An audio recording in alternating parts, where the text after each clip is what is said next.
দিনাজপুর জেলার সংগ্রামী সাধারণ সম্পাদক সরকারি সাধারণ সম্পাদককে আমি 1 মিনিট কথা বলার জন্য অনুরোধ করছি। Benjamin Das 1 minute. আমি অনুরোধ করি আমার সাথে সারাদিন পরিবার সবর্তা আমার করে দাঁড়ায় 1 সদস্য বক্তা সবার তো বক্তব্য দিতে পারবো না। কেউ অনুরোধ করবেন না।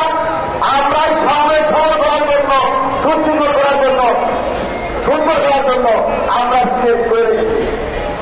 অনুরোধ করলে হাতে বিপদ হই। এই সমাবেশ এমনি হয়নি। এই সমাবেশ বাঞ্ছাল করার জন্য আমি ষড়যন্ত্র হয়েছে।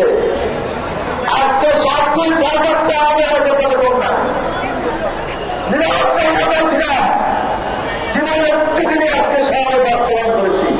সুতরাং আমাদের কাজ করতে আমরা করছি, ঝুঁকি দিচ্ছি, জীবন দিয়ে দেওয়ার প্রতিশ্রুতি দিচ্ছি। আমাদেরকে সহযোগিতা করুন। ধন্যবাদ। Benjamin Das 1 minute. যদি